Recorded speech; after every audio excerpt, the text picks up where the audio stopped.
what are some ways for a job seeker or for a candidate to stand out? The candidates have to know what they want to do next. And everything that they say and do follows from that clear understanding of where they belong next in their professional life. You want candidates to say, I'm your guy, or I'm your woman, I'm the person who can do this. And here's how I've done it before. And you can trust that I understand what this job is expecting. I've made it easy for you to pick me. So if we can use the acronym of CAR, which stands for challenge, action, and result, and you start with the result. And that result starts typically with a really powerful action verb. By contrast, the last thing a job seeker should be doing is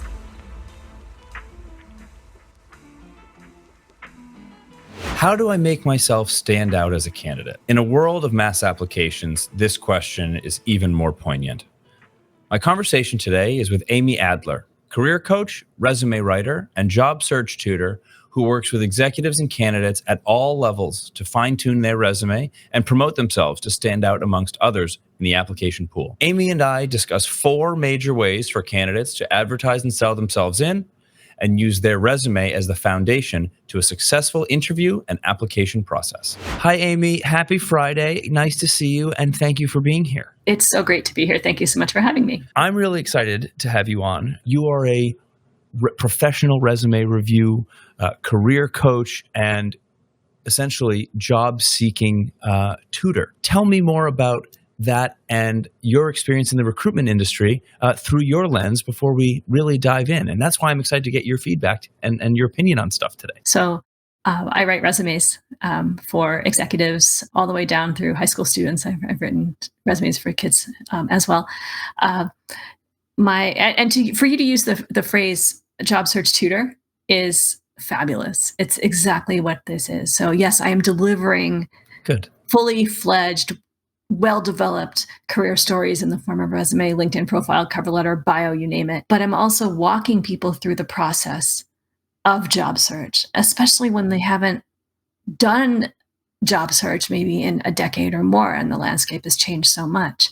Right. And then with respect to working with recruiters, I don't always have the pleasure of working with recruiters directly who are responding to the needs of their clients through the job seekers who are my clients. But I do get the distinct honor of helping the job seekers figure out what the recruiters are asking for, helping them navigate this process, getting the recruiter's attention, helping them to build those relationships before they need them. And then, of course, be an advocate for the job seeker in any way that I can from behind the scenes once they are fully engaged with a team that is hiring from inside that organization. Exactly. And that actually is a perfect way to get to our first point, which is something that you had mentioned previously, and I'm going to try and summarize the quote.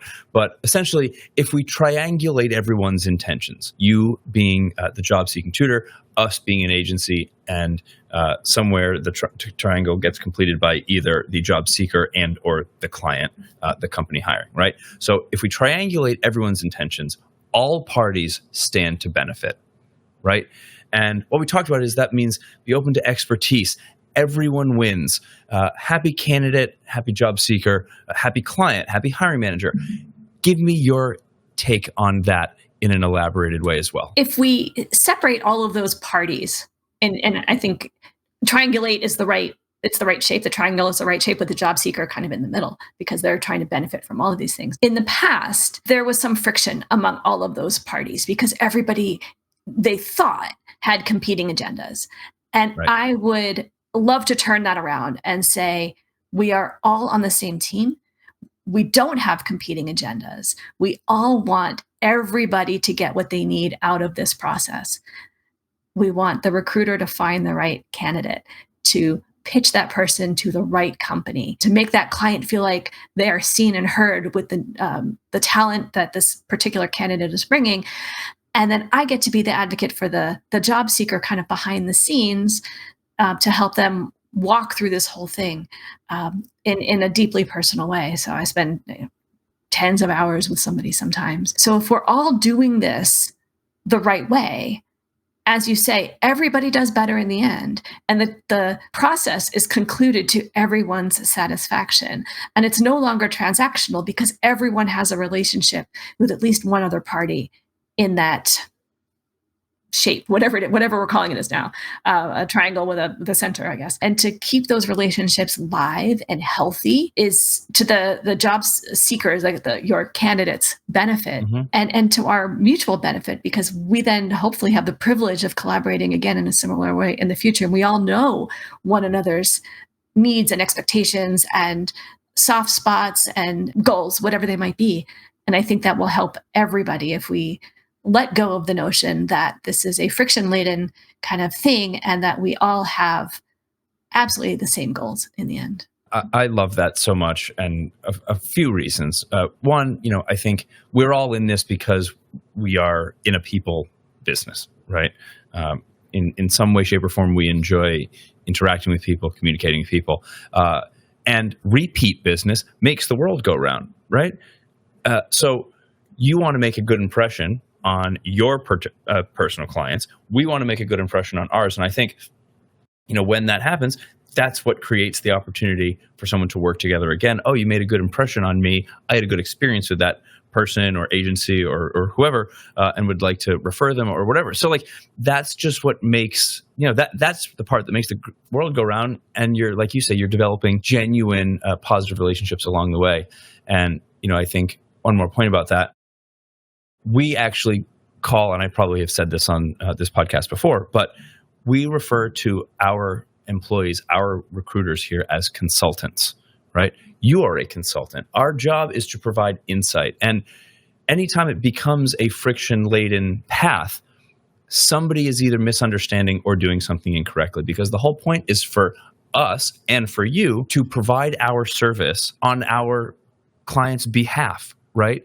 We're doing it to do right by them. So when friction exists, it's because somebody is miscommunicating or misunderstanding something, because it is, in a perfect world, and it does happen often, it is supposed to be seamless. Right. We want it to be seamless. We want people to feel seen and heard and cared for and supported in whatever way they need to feel that. And Exactly. if that's in an emotional sense, I want to be there for people who are engaging me. And I want the recruiters to trust that I have their best interests at heart too. And Exactly. I know that everybody's reputation matters. And if we're building each other up and making everybody shine, think of how well and seamless, as you say, the process will be. Exactly. So to jump into the meat of this conversation, from your perspective, what are some ways for a job seeker or for a candidate to stand out? Obviously, you help them with their resume as their product. What can they do using their resume to boost their candidacy, and how can they stand out as an applicant and as a job seeker? So even before they start reaching out to your consultants, which I know they will do, and the consultants, of course, will find them too if they do their part right, or if I do my part right on their behalf. Right. Let's call them the candidates, right? I call them my clients, but you're going to call them candidates. Let's stick with that nomenclature. The candidates have to know what they want to do next. And everything that they say and do follows from that clear understanding of where they belong next in their professional life. So the research they can do to make that happen is out there and it's free. For the most part, job postings exist that describe more or less, let's say even 80% of the way, but maybe 90% or 100% of the way of what these folks want to be doing. And if they can get a sufficient number of them, think of the Olympics logo, this is my go-to metaphor, as a Venn diagram. And each of these job descriptions will, one is going to be in this one, one's here, one's here, one's here. And to the extent that these now start to centralize, the middle of that, where that shaded part of that Venn diagram exists, is that person's job seeking goal. And all their messaging should center on the expectations of those job descriptions, because my understanding, and of course, from the recruiting side, please tell me if I'm off the mark. But if you're putting this out there as a message, you want candidates to say, I'm your guy or I'm your woman. I'm the person who can do this. And here's how I've done it before. And you can trust that I understand what this job is expecting Yes. and that I'm showing you that I have done so much of this that I have de-risked the process entirely or almost entirely.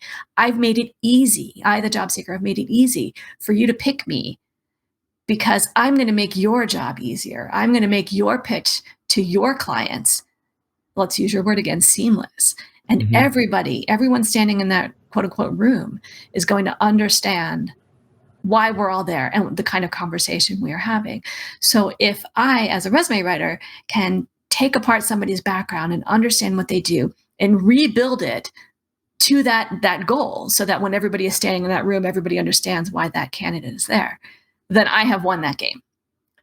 I have completely won that game. It's quiet and I celebrate by myself, but I feel like I have won because I know that everybody has gotten what they needed. And then the next step that the job seeker has to do and the recruiter has to do and the client has to do is decide if this is the right person, the right fit, not can they do the job? That's already a foregone conclusion. Everybody knows that. But now, does this person belong in this environment? And to what extent are they going to be compensated for their expertise?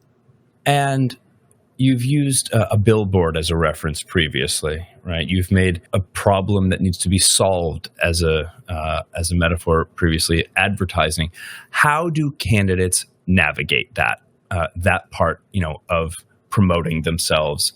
Billboard analogy, problem solve, and them being the answer is the analogy. How can maybe in a line or an example, how can a candidate apply that advice that you just provided? So the billboard one is a tricky one because I think in years past, everybody's seen this. There was at the top of every resume an objective.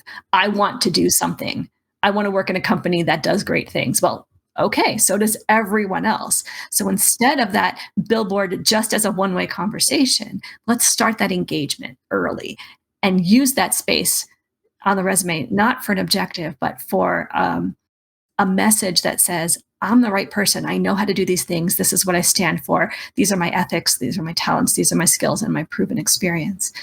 And then taking that further into the resume, into those bullet statements, those bullet points, those are the corroboration of that branding statement at the top of that resume. So if we can use the acronym of CAR, which stands for challenge, action, and result, each of these mini business case studies is an example of how this person lived that promise that exists in that branding statement at the top of the page. So the challenge is what they were facing. What was the situation? What was the problem? Then the action that they took is how they solved it. And the result is how good things were after the fact. And when these are corroborated with good metrics and clear messaging as to how these turned out, we have a fabulous story that is easy to retell, it's easy to understand, and it should be captivating to exactly the kind of person who needs to know just how good this person is at what they do.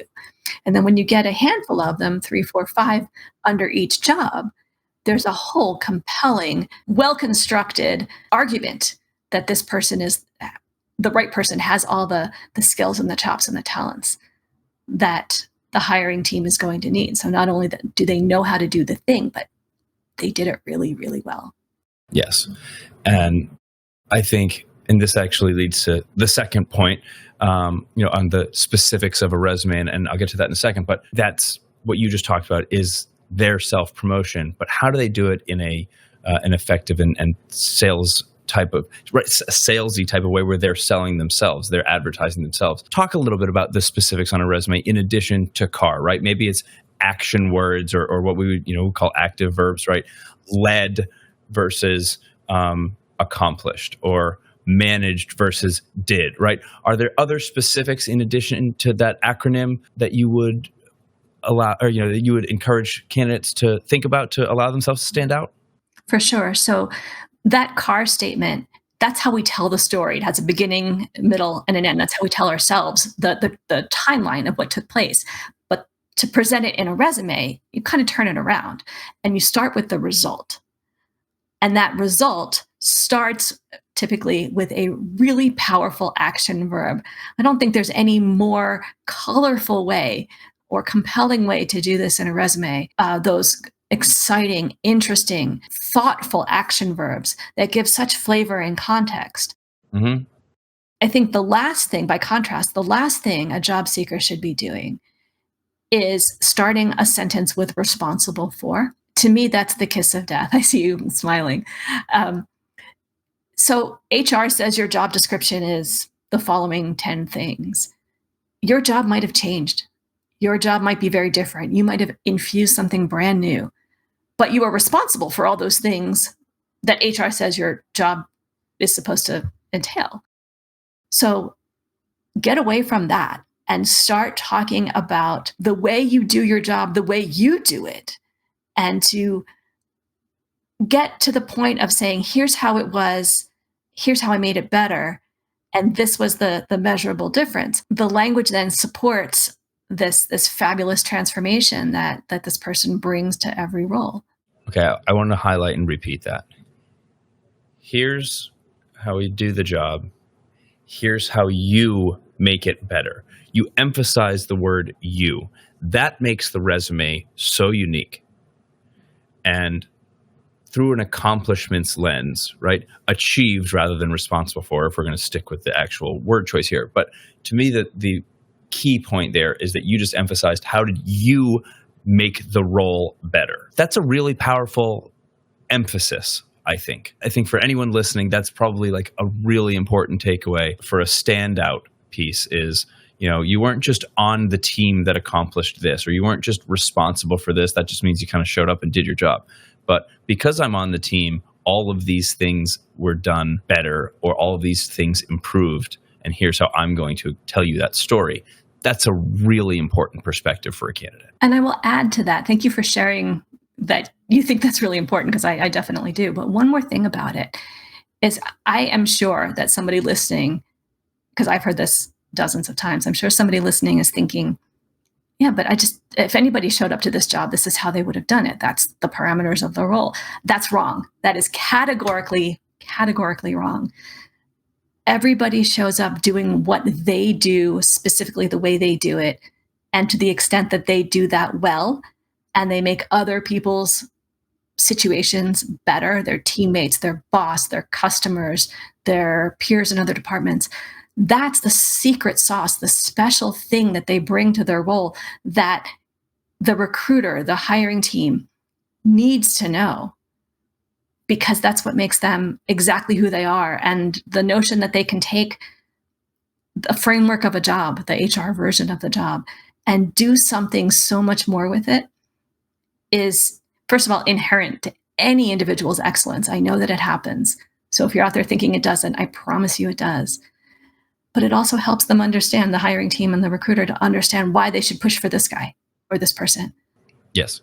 Because they're the right one. Kind of the last point I want to talk about with regards to ways for a candidate to stand out is an executive summary. And maybe this is a little contrived, admittedly, because of our role as the agency, right? We're providing the executive summary to the candidate. And in some ways, the candidate, or in some instances, the candidate may use that as a cover letter or what have you, right? Can you talk a little bit about the importance of an executive summary, not as the summary of the resume? That's the resume, right? You just wrote a resume. Don't introduce yourself saying, as you can see on my resume, I've worked at this company for the last 4 years as this role. That's what the resume is for. Tell me what a good executive summary is. If we can use that billboard analogy in this context, this is where it really shines. That first part of the resume, maybe the first third or first half, has everything anybody could possibly want to know about the candidate. It has obviously their name and their contact information, which is key, the kind of role that they're after, and then a statement that you called the executive summary. In my conception, this is probably fairly short, maybe 4 lines, 6 lines, not much more than that. Nope, I that agree. says what gets them up every day and compels them to do amazing work. And how does that show through all the things that they are tasked, let's call it, to do? And how do they take that task to a life mission. That, of course, talks about their domain expertise. It has to, because that concrete anchoring in the role has to be there. But everything that follows after that, that billboard section, if you will, is gravy to me. It's important and it's amplifying and it adds color and detail. But if somebody doesn't even get to that point, they'll know everything they need to know about this person, from what motivates them to do the work they do to what motivates them to do the work they do very, very well. And I think there's a lot of meat in there that, again, let's go back to those action verbs that add strength to how a person describes what they do. So there's just so much to be had from really just a handful of lines. I love that. I love that. To progress ourselves through the application process, now that we've submitted our resume, they like what we've presented, we have an interview. How does a candidate use the resume as a platform to succeed in an interview? So if we think about things, this is a good question to ask, because I think there's a lot under that particular hood. If we think of the resume as the culmination of a deeply investigative process and self-reflective process, the development of a resume then is the retelling of the story multiple times. The candidate talks to themselves, writes the stories themselves, tells the stories to themselves, then tells me, and then I tell them back, and we go back and forth. So we're refining these stories, and now these stories have heft, and they have direction, and they have the win, and they have those great verbs, and they have the great, really satisfying outcome of all these business cases. That is all before the application even happens. So when the application happens and the interview is on the table, the stories that they've been telling over and over again get replayed in this interview, but thankfully not for the first time, because that provokes the deer in the headlights kind of a sensation where somebody asks a question and the job seeker has no idea what to say because they've not prepared. And it's not that they don't know that information. They just haven't honed it very well, and they haven't taken the time to prepare in the way that they should. So that interview then can be, the responses in that interview can be a single bullet point or an amplification of a single bullet point, or it can be, here are 3 ways that I did the thing you are asking for. I can tell you a 4th if you're interested. You can prompt the interviewer, do you want to know more about this? And they have the privilege then of saying, no, 3 was plenty, or let's go on to the next thing. Or, yeah, you know what? This was so cool. I need to know more about your experience in this. And that makes the whole thing a conversation, more than a peppering of questions. And I think that engagement brings the humanity out in both parties. And I always love when that happens. So and important. It's so important. Because I've definitely been in interviews where I felt like there wasn't enough time to answer all the questions from 9 people on a panel in 25 minutes. And if I didn't have, if a person, I won't use myself necessarily, but it's certainly true, if they don't have all the answers ready, 9 questions from 9 people in 25 minutes goes extremely fast. And there's no time to roll it back, think about it, and then progress that conversation. They have to know right away. Or even on the other end of that spectrum, being so over prepared that it's robotic, right? There is a human element. We had a previous guest a few episodes ago who wants candidates to be nervous in an interview because there's humanity to that, right? Nervous doesn't mean unprepared. It shows a level of care, right? And I thought that was an interesting perspective as well. And I think something that you just mentioned, just to tie it back to before, right? If we take the CAR acronym again, one of the key pieces of interviewing, the in-person interviewing past the resume is addressing challenges and how you've overcome them. This is whether it's adversity or, just like problem solving at work, it provides detail into this is how I make things better, not just this is what I'm responsible for. So I really like that. I think there's a lot to be said for being ready and not robotic, and nervous, perhaps, ready to go, but not anxious. Exactly. I'm told this, and maybe you can corroborate it from your chair too, that by the time somebody gets to the interview, the team, the recruiter, the hiring team, have a pretty good sense that the person could probably do the job reasonably well. And maybe they have some questions and they want to fill in some gaps, but they're not going to bring somebody in who they think cannot possibly do the role. So that's already a win. And if the job seeker's goal then is to, again, to de-risk that process, give them as much information as they need to make a qualified decision about their candidacy, then they're doing the right thing. And of course, the job seeker also has a say in whether this is the right thing for them. So if they come in from the perspective that this is a meeting of the minds and not a grilling, probably everybody will feel a lot better and do a lot better and not feel quite so put on the spot. So I really like that topic. And I actually wanted to close with asking you a question about that. So I want to pause that for 1 second and ask you one kind of unrelated question, and then we're going to come right back to that. So last question before we get into kind of our final little segment. Outside of the process, right? We don't have an offer yet, but for today's, the sake of today's conversation, we've made it through the process of submitting an application, reviewing your resume, getting an interview, and being in the interview. So thank you for that. Separately, what are your thoughts on the world of mass applications, and on the other side, mass application review? As from your perspective, this is a question I've wanted to ask you. I find this to be very interesting. I'm going to answer this slowly and thoughtfully and say, I think it's a terrible idea. I think it's a positively terrible idea. What is possible is not always what is best.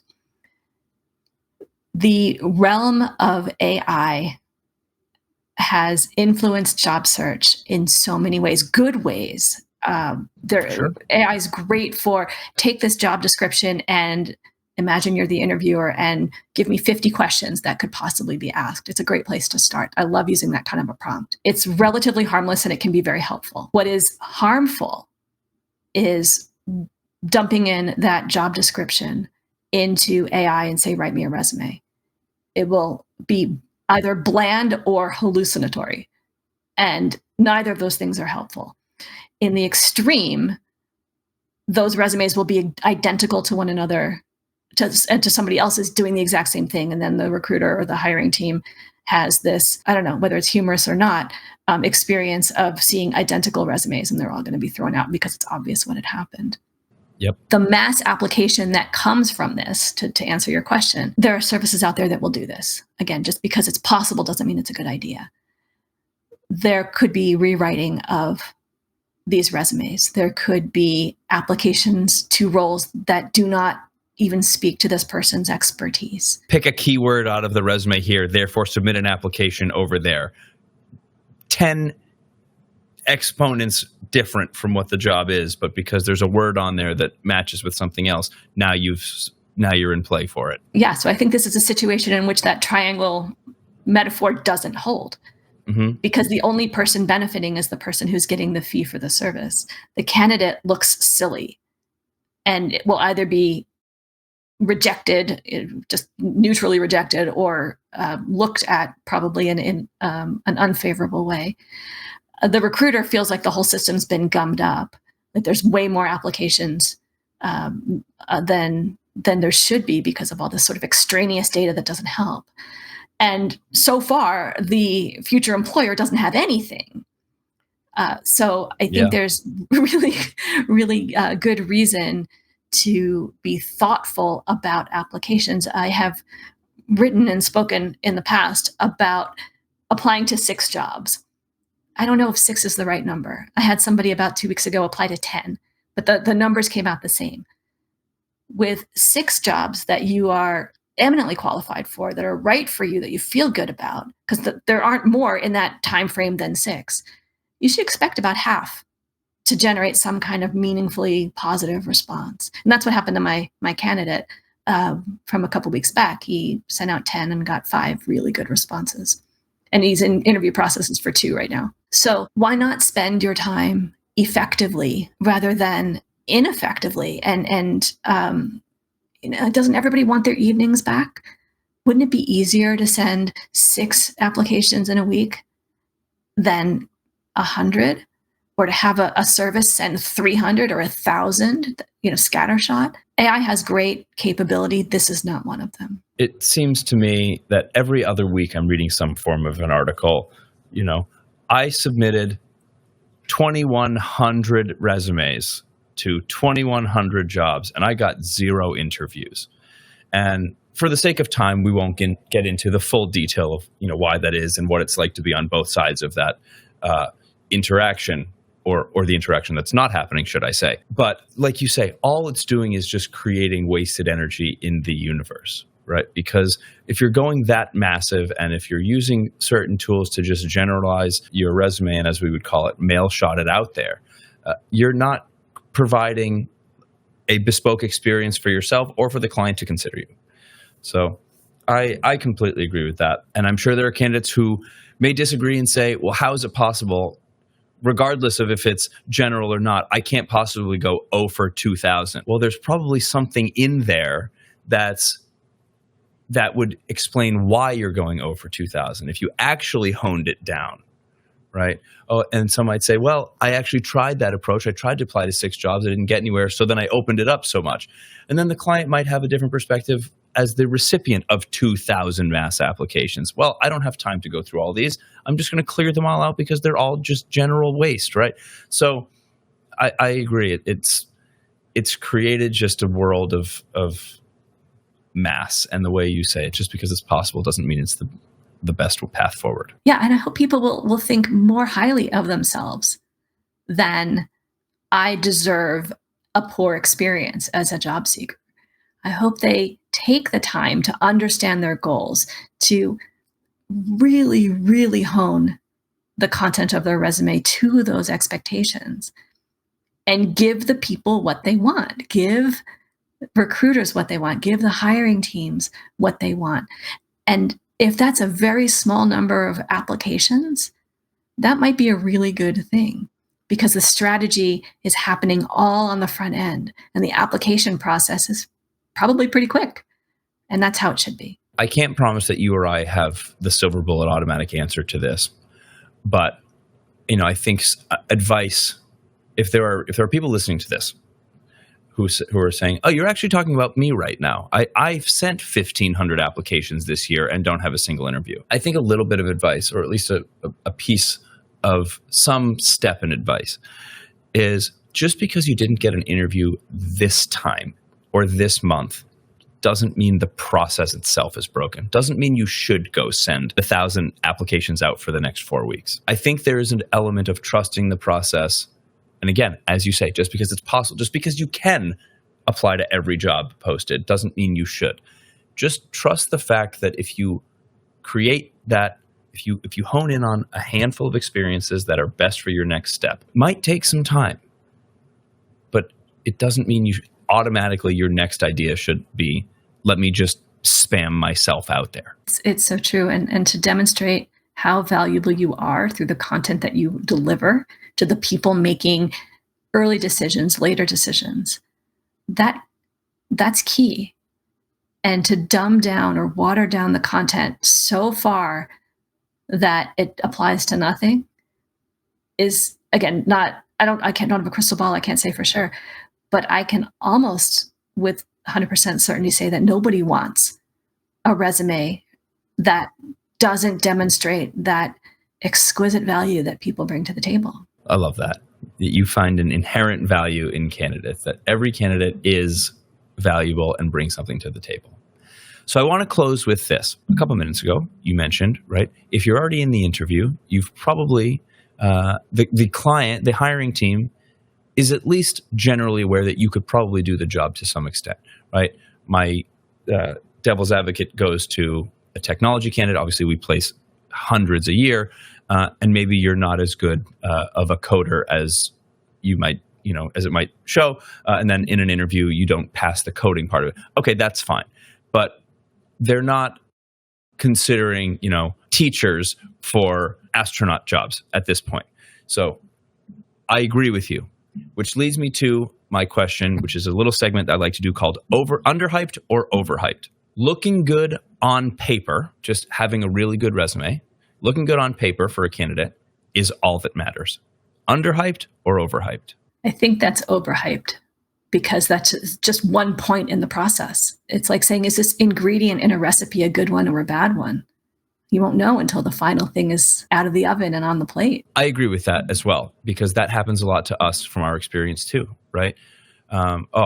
We really like this candidate on paper, and it doesn't go so well in the first interview. Or again, if I use the technology example, maybe they talked up their coding skills more on paper, and then when they were put to the test, it didn't go, as well as the hiring team may have hoped or expected. And I think the reason I ask that question is because, kind of to sum up our entire conversation today, yes, your resume is your product that represents yourself that you're putting forward, but it's an entire well-rounded experience from start to finish that you are helping co-create with your clients, our candidates, and that candidates need to be aware of. It's not just a quality resume. It's how you present yourself. It's how you interview. It's how you prepare for an interview. All of that is what makes for a successful application process. 100%. 100%. And if everything is done the right way, and to your point, truthful, represents the candidate accurately, right? And the person works on their interpersonal skills and is kind and thoughtful in the process, that speaks volumes. I've often said that the interview starts long before they show up at the place.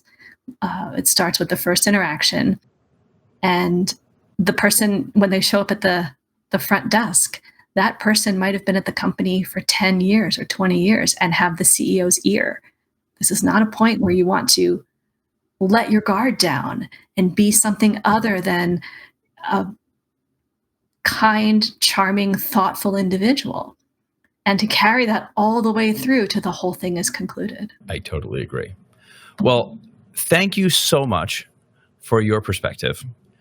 As I mentioned, I was really looking forward to having this conversation today because it's a perspective that we don't get too often, but somebody who shares the playing field with us as a recruitment agency. So thank you for being here, Amy. Thank you for sharing your, as I say, your perspective, your thoughts, your experiences on how your clients, our candidates, but really also our clients, can set themselves up for success and set themselves apart to be the best versions of themselves as job seekers. Well, the pleasure is entirely mine. I so appreciate the opportunity from Learn for the People on the front lines who are the recruiters doing the hard work every day. Wonderful. And you had mentioned, obviously, you're a consultant, you're a career coach, and you're available if people want to use this podcast as an opportunity to potentially reach out? Absolutely. I am happy to field any calls, questions that might come up. People are welcome to find me on LinkedIn. My handle is Amy L. Adler. And if they want to pick a time to speak with me, there's a link on my profile, and it's complimentary. And I'm really, really glad to talk about resumes, LinkedIn profiles, and anything else. Good. And just to tie that together, you had mentioned in the beginning, you are primarily executive resume writer, but you've worked with all the way down to high school students.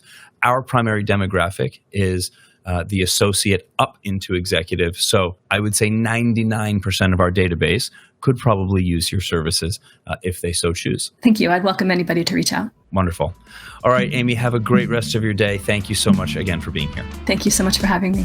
That's all for today's episode of Searching Smarter. If you found this conversation valuable, be sure to subscribe so you don't miss an episode.